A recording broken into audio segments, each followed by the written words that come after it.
Good morning everyone, my name is Michelle. I hope you're doing well. Welcome to another video. It's Sunday morning, the 10th of March. I did say in my live stream yesterday that I probably wouldn't be doing a video today. I would just be doing a live stream, and I will still be doing a live stream later on the Elijah Vu case, little boy from Wisconsin. Absolutely tragic details coming out of that case now. So I will be live later. I'm not sure what time yet. But yeah, get your notifications for the channel on, and YouTube may or may not inform you when I go live. But I'm here, and I want to talk about the Madeline Soto case in this video. I'm going to talk about possible motives. I'm going to talk about some things that have come out on Facebook groups. It's interesting. Let's talk about it all.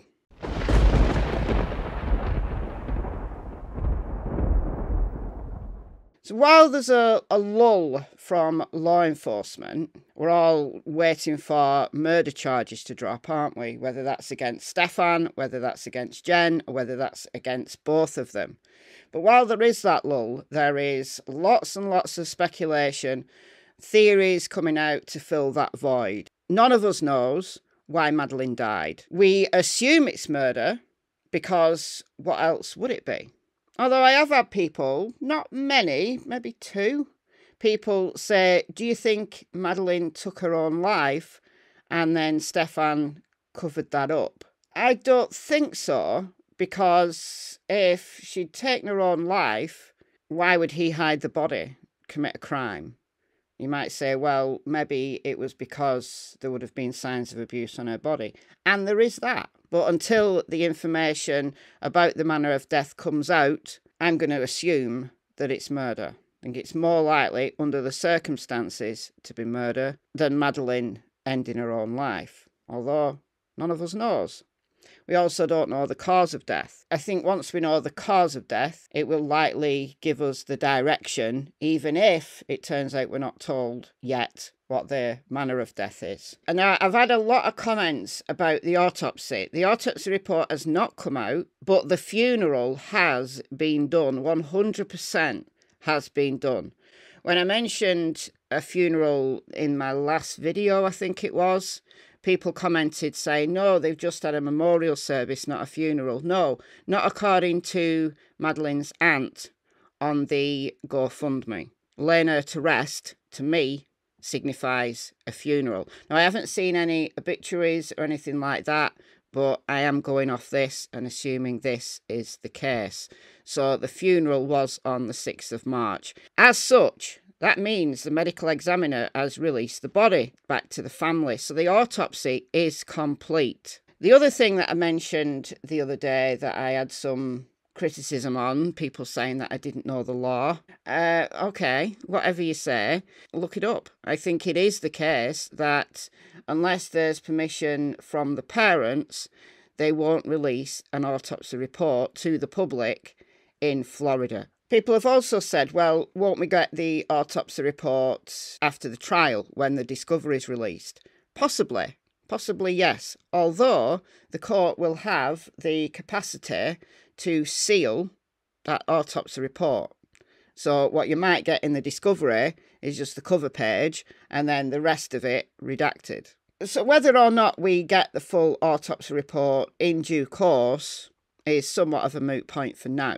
I think we will be told the cause and manner of death. If someone's charged with murder, there's going to be an arrest affidavit, isn't there? So I think we're going to get some information about the cause of death when that comes out. None of us knows what the motive was to end this beautiful little girl's life at the age of just 13. Just entered her teenage years, got her whole life ahead of her, and someone goes and takes her life. Lots of motives people are speculating on. I'll just mention a few that I've seen. Was Madeline pregnant? People are saying that she looks like she's got a baby bump in this photo that was taken the day before all this went down. She was reported missing on the 26th. This party happened on the 25th.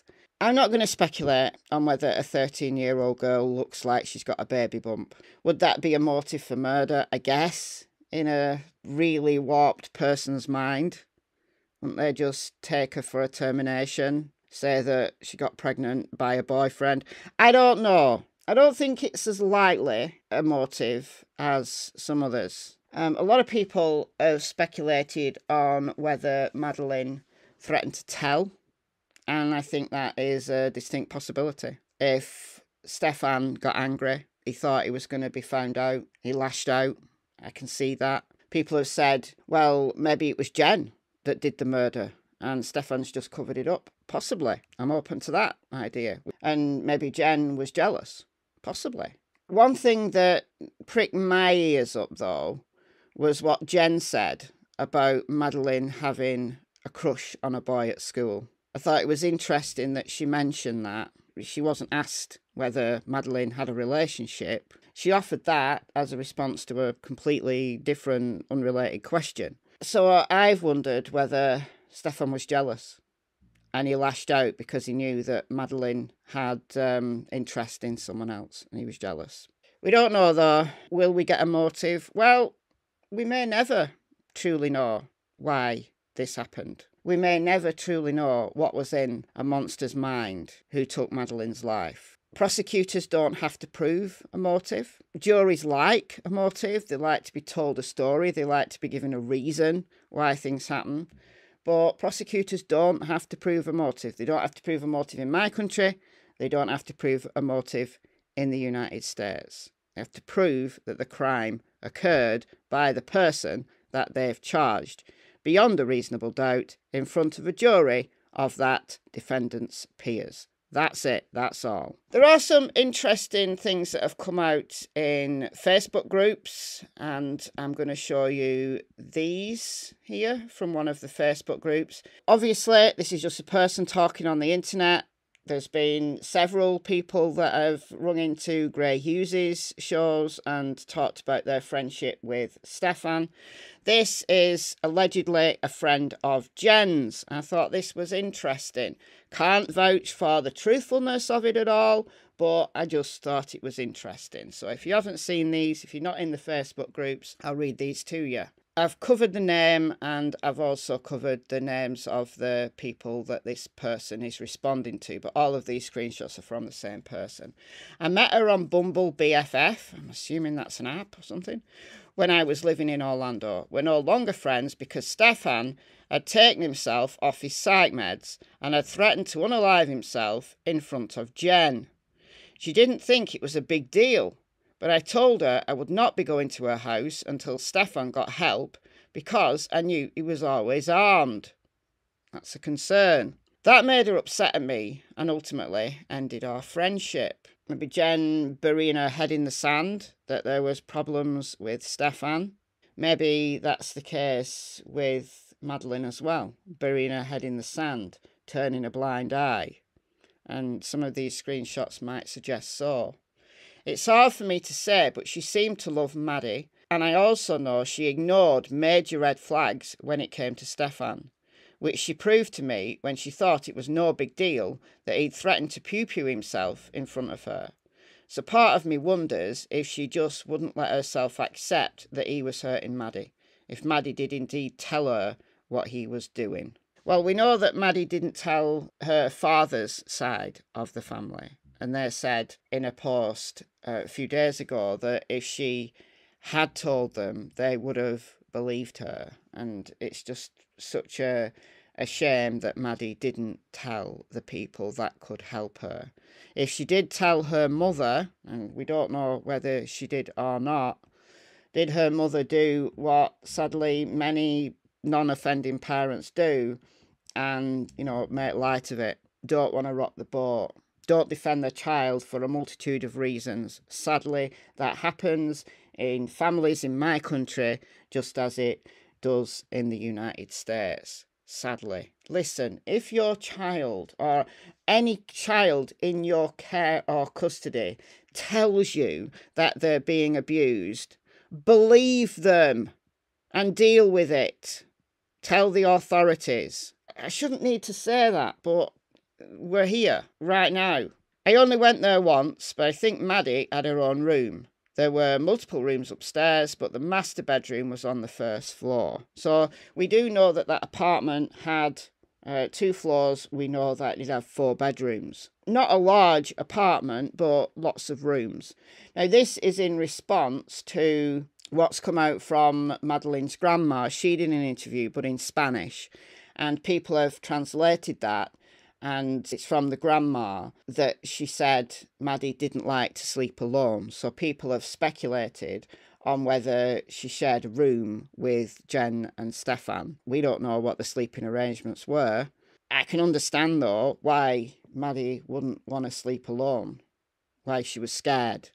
Because if Stephan was creeping into her room at night when Jenn was asleep, and it does seem that Jenn, according to this ex-friend, would knock herself out with psych meds. When I was friends with Jenn back in 2022, she was prescribed a high dose of an antipsychotic for her bipolar 1. But I'd mentioned she took it all at once right before bed, and it would basically knock her out till morning. She complained about having a super hard time waking up in the mornings. I suggested she should take half in the AM and half at PM, or go to the doctors because it sounded like she was way over medicated. But it could also have been that she wasn't taking it as prescribed. So if that's true, she's knocking herself out. Stephan had free rein to do whatever he wanted to Maddie, while Jenn was knocked out on psych meds. That makes sense. It makes sense as to why Jenn wasn't aware of when abuse was taking place. And then if Maddie came and told her, she turned a blind eye to it. Possibly. All speculation. Now, these last screenshots are from Stephan himself, allegedly. This is Sustinet on Reddit, and apparently this is Stephan Sterns. I do know that he used the same username on other platforms, Sustinet, so I'm guessing that this is Stephan, and these are just ironic and hypocritical. Just got the posts, don't know what the context of the conversation was, but they're interesting anyway. Look up crime statistics in the cities around you and the rest of the country and see how many violent crimes are reported versus how many result in arrests or convictions. It may surprise you. The reality is that there are some places and people where if you F around, you will find out. Plain and simple. But I'm sorry you don't like what I have to say. I grew up in sketchy places and learned how to carry myself in a way that didn't ruffle people's feathers. I've seen enough shit to know what I'm talking about. Well, that will serve you well in jail, won't it, Stephan? Yes. Yes, it's a creepy and scary thing to talk about, but yes, it's true. I grew up in some not very nice places and had a fairly violent life in my childhood and teenage years. We don't know whether that's true or not. We know his mother, according to friends that have come out and spoken to Grey Hughes, that his mother was a bit of a psycho. It's also why I now have a boatload of PTSD. And it's also why I know these things to be true. I'm sorry if this sort of topic makes you uncomfortable. It's just the truth of the world. It's not always a nice place. Well, it wasn't a nice place for Maddie, was it? And justice doesn't always come to those who deserve it. Well, I think probably in this case, it will. Certainly for the abuse that the cops have proof of because you videoed yourself abusing a child. Factory resetting your phone didn't work for you, did it? No. Okay. In a perfect world, yes, that's the ideal scenario, but it's also not the reality, unfortunately. A lot of people are victims of violent crime and never have any resolution. That is common knowledge. Well, isn't that just ironic? Maddie will get justice, but at the expense of her life. Oh, the irony. Last one. Am I threatening you? No. Untwist your panties, please. And for you to successfully have some face those consequences. I don't know what that means. It requires you to be able to tell the police exactly who it was and have some sort of proof. If you piss off a random stranger, they can absolutely knock you the F out and simply walk away. It's an unfortunate fact. I don't understand why this concept seems so hard for you to grasp. The world doesn't work the way it does in all of those police shows. They don't always find the suspect. In fact, the majority of the time, unless they have solid evidence, which in this case they do, and a way to positively identify and find the perp, in this case they do, because you videoed yourself, nothing will happen. This type of thing happens all the time. You can look up the stats yourself. It's easy to Google. So I proffer to you, my friends, that Stephan thought he was never going to be caught. Well, he got away with abusing Maddie for at least 2 years, possibly longer. And he also, I would suggest, thought he was going to get away with everything. In this case, justice will come, unfortunately. However, Maddie had to lose her life for that to happen. Just my opinion. Let me know what you think in the comments below, and I'll see you in the next video. Bye, guys.